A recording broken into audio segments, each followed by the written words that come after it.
Good morning, everyone. Thank you for listening in to the quarter presentation for Ocean Sun, ticker OSUN at Euronext Growth. This is the half-year reporting. So our poster image on the front page, the Banja 2 megawatt peak floating power plant has been in operation now since December last year. So gaining some good experience from that one. So as always, we will do a short recap of the purpose of our activity and of course the latest operational information and developments going forward. And of course, the financial numbers given by my colleague, the Chief Financial Officer, Carl Lavenius. So this many have seen this before. Maybe that is the example of the biomimicry. On the left, the photosynthesis and the floating water lily, and our special technical solution for the photovoltaics, which has many similarities on the flexible thin membranes floating on the water. And of course, you can build many of these rings and together make large, significant utility-sized power plants. The main highlights or selling points of this type of approach is, in our opinion, the best floating PV system that is available on the market. It has especially low capital expenditure. It is the efficient use of materials and the lean design, and also the rapid, speedy installation that is possible on these circular discs. On top of that, it also, in comparison to other existing floating PV system, it has a very favorable logistics and transportation need, because it is possible to fold and roll these large membranes inside the 40-foot transportation container. And of course, important in a PV power plant is the efficiency, the performance of the PV device. These solar modules have a direct thermal contact with the water body it rests on, and thereby we have the ability to lower the solar cell operating temperature. And there is a direct correlation between the temperature and the efficiency in the solar cell. And it is a lot more efficient than the traditional air-cooled solar panels. If you look at also the floating photovoltaic market, there is a clear limitation on the seaworthiness of the different designs.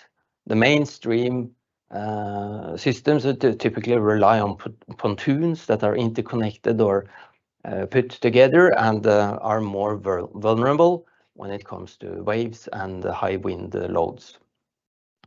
And lastly, I would also like to mention the water containment possibility with this, and it goes two ways.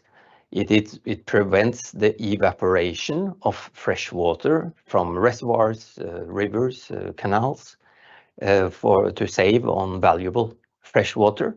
And oppositely, it has the ability to collect or catch whatever precipitation or rainwater that falls on top of the membrane. This is important in many island communities or places with the scarcity of fresh water. So now to the ongoing operations that we have and the developments. Most important, I think today, operation-wise, is the Banja hydropower reservoir in Albania, where we have built together with Statkraft the 2 megawatt peak our first multi-ring floating system. It became operational in December 2022, and I believe the power purchase agreement Statkraft has with the Albanian grid was initiated the 1st of January this year. There is a lot of learnings from this large full-scale demonstrator, improvements on operation and maintenance, operators becoming more and more familiar with the system. And also it is our primary object where we develop our CBM, or the condition-based maintenance application. This is a software that we develop that gives the owner and operator a very clear view on the operational status of the system. Not only the output from the PV panels themselves, but split in on string level, and also the exact location, should there be any anomalies in the system. It also correlates this with the insolation, weather data, and not only regular weather, but also, for instance, Saharan dust storm events and like.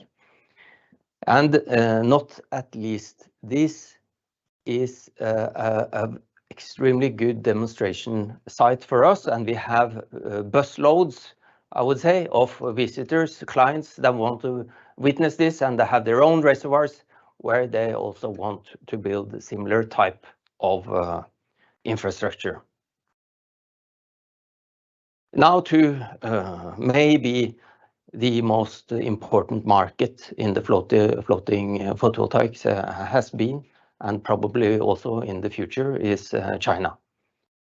Here we have with an extremely important client, the SPIC, State Power Investment Corporation, largest installer of solar in the world, we think. And we are now finished the first phase of our sea trials in this R&D activity in outside the offshore Shandong province, Yellow Sea. And we had a lot of good learnings from that first activity.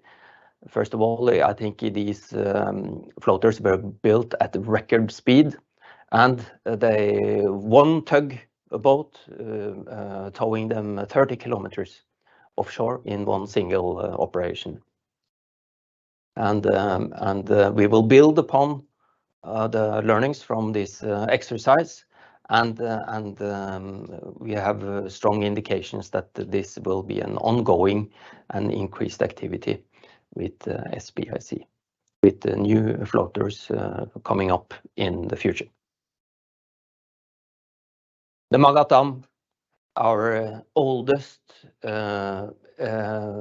floater in operation, this is now closing into, this is the 5th year of operation. We are now in the 5th monsoon season up on Luzon Island, the North Island of Philippines. And it's very good results from this extended testing of that demonstrator. And I think together with the client, and these good results also will lead now to an extension, we hope. This has been on the table for quite some time, for several years actually, but we think things are on the move. So we hope to see that this will materialize in not distant future. Interestingly, of course, is the high performance from this plant when compared to the air-cooled module. The location is favorable to compare this there. Also, on the marketing and sales activity, high activity. We perhaps our largest initiative so far on the Intersolar in Munich. This is by far the largest fair exhibition within photovoltaics in Europe, and where we had our own booth, and many of our sales and business developments and also engineers were visiting this, and multiple leads generated out of this. And also on the right, perhaps the largest in the world, the SNEC in Shanghai, with our head of Asia, Mr. Christian Tørvold, and Mr. Du from Shanghai office present there together with our partners in China. And I would also like to mention that years ago, when I was in the oil and gas industry, I've visited often Houston, and Houston is the location where traditional for the OTC, the Offshore Technology Conference, which was the largest event in Houston. And now we went to the CERAWeek conference, and I learned that now the CERAWeek discussing the renewable energies has become a larger event than the OTC oil and gas fair. It's an interesting transition going on in the US these days. And we are very proud that also we were featured in a BBC podcast directly from Albania to discuss our floating initiative. And also this was in a reputed Bloomberg article discussing the advent of floating PV. Also developments on the intellectual property, and we had now patents granted recently in China and also in Brazil. The two very important markets for floating solar power. So what can we expect from Ocean Sun in the near future? This will be very busy times going forward. Coming up now on two projects, two new demonstration projects in Spain, one on the mainland in the Extremadura region bordering to Portugal. This is an undisclosed independent power producer, but among the largest players. And it's extremely interesting to see that coming up. And we will also build the offshore, near shore demonstrator project in the European Union Finance Project Boost together with partners. And this will be off the coast of La Palma, one of the more western Canary Islands. And I think this is, if not the, or very close, this is the southernmost point in Europe. It's a latitude of about 26 degrees north or something. So this is the among the more favorable locations for solar. Singapore, of course, the hub in Southeast Asia. These will be highly visible floating systems that you perhaps have opportunity to see if you have a window seat flying into the Changi airport in Singapore. You will see these floating on the sea. One with the Keppel at the Jurong Island. I believe 3 rings there, and also further out in the Strait of Singapore with the Sunseap EDPR company close to one of the islands there. Extremely exciting development for that region, thanks to also our Mr. Are Glørsen, the president of the Southeast Asia office.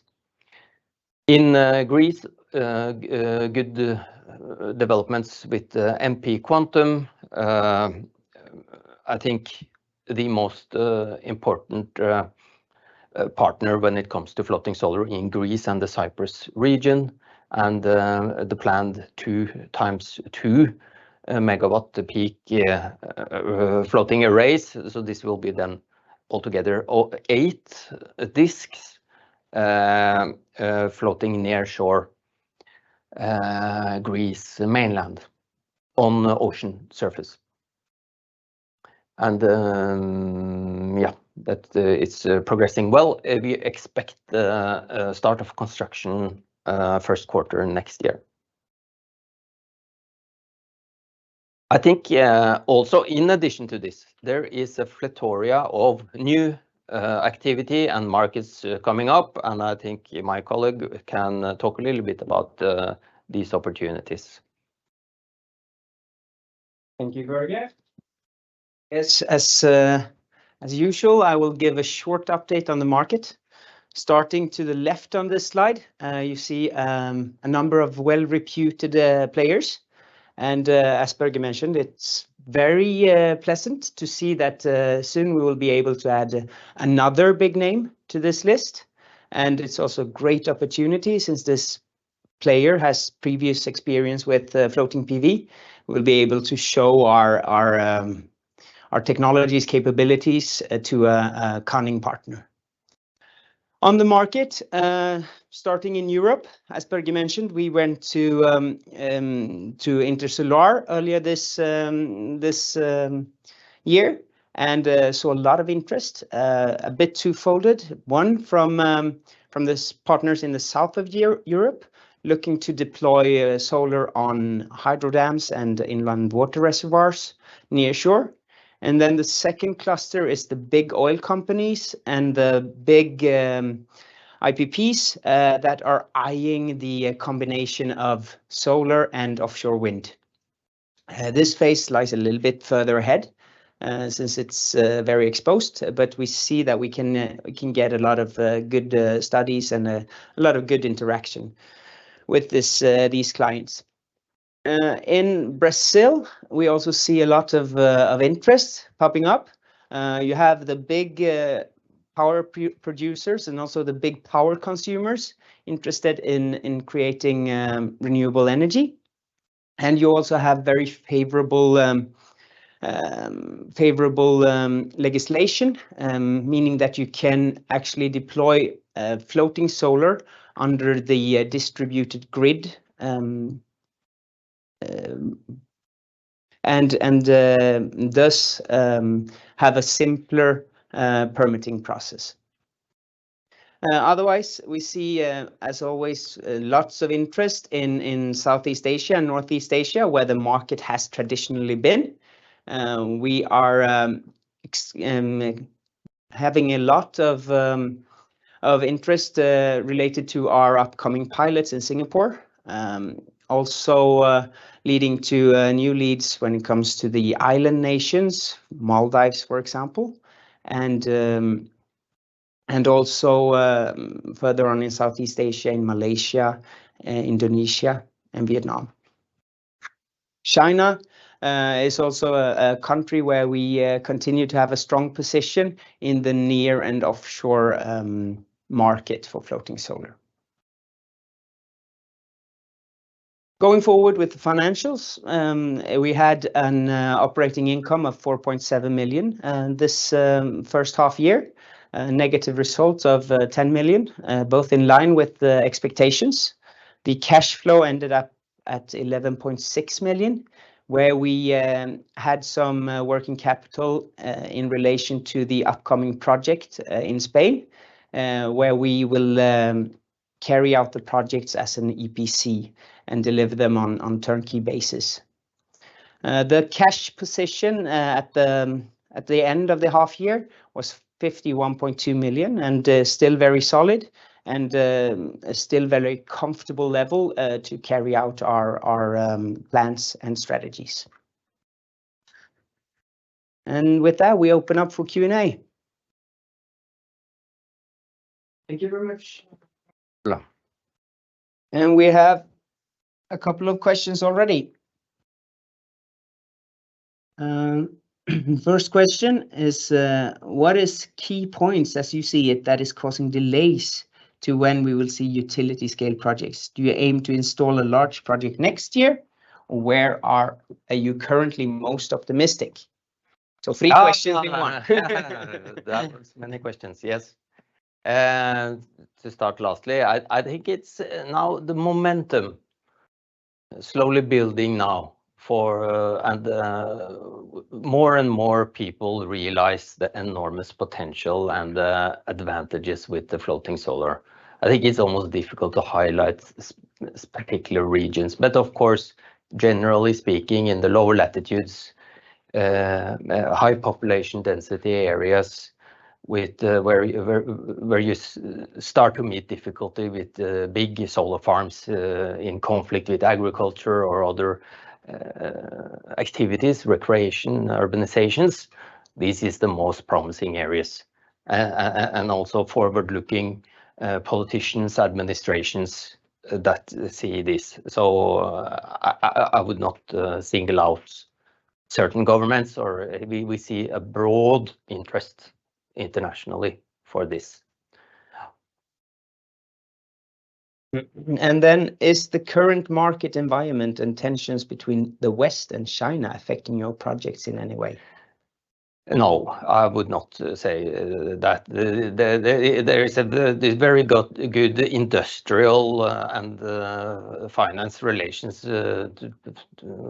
for our part with China, and I think you can compare much of this industry with, let's say, the electrical vehicles, where also you have Western companies investing in China and products freely traveling internationally. So I think this is a comparable. This is the renewable energy sector.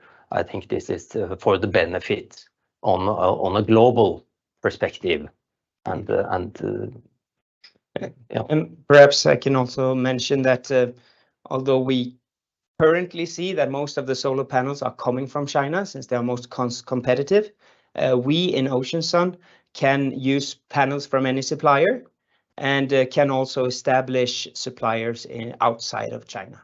Yes, that is correct. Yes. I think there's one question here coming in earlier on markets and new leads and where they are located. I think we have touched upon that already.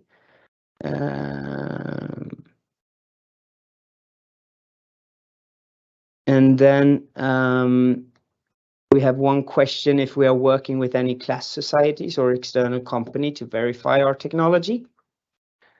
Yes, it's a very important activity, and that we started many years ago, almost at the beginning of the company, and now we have, I would especially highlight our group of naval architects that have ongoing activity with the DNV, the BV, the Bureau Veritas, and other entities. And this has to do with the overall acceptance of the technology, and these third-party verifications are instrumental for the insurance and bankability of floating solar at a large scale. So we are investing heavily in engineers and scientific resources. We also have tight collaboration with institute sector, institutions like SINTEF Ocean and university.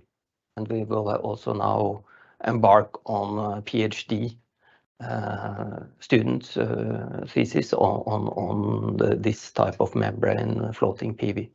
So it's very excited about this. Yes. Next question with regards to competitors. How do you see your technology compared to your peers? Has there been any important developments from your side or their side in terms of technology improvements? Technology improvements is ongoing all the time. This is a continuous development within the area, and what we see is, I would say, more companies coming out offering various floaters. You see variations on when it comes to these pontoons and how to arrange them and interconnect them. You see, I have some development, and also perhaps the segment of the fully offshore or designs where having similarities with almost with rigs and large metallic structures in aluminum or galvanized steel. And yeah, so this is more the rafts or big floating units. And so it's a more and more companies, I think if you look at Norway, we started floating solar in 2016 as the first company in Norway. And now I believe you have at least 4 different companies just in Norway looking at floating solar. Then there's one question, perhaps addressed to me. You're talking about a comfortable cash position, 50 million, but the net result for this quarter is minus 10 million. The burn rate is quite fast, or is it a controlled and comfortable burning rate? And then I'd like to say that the net result for the quarter is not 10 million, that's for the first half year.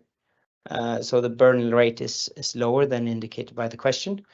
We see that we have an increasing trend on the revenue, or we forecast an increasing trend on the revenue, meaning that the current cash position is good until we start making money. Yeah, and we are not concerned about this situation, and we have expectations that we will reach profitability towards the end of next year. That is what we are aiming at. So in that context, this is not critical for us. That also answered another question coming in here. I think that was it.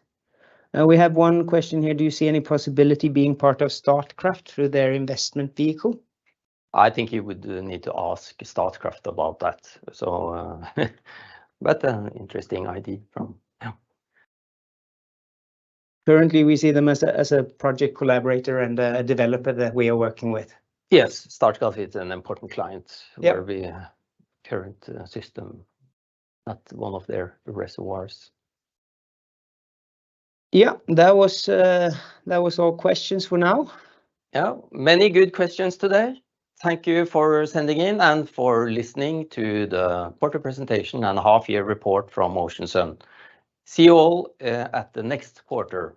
Thank you.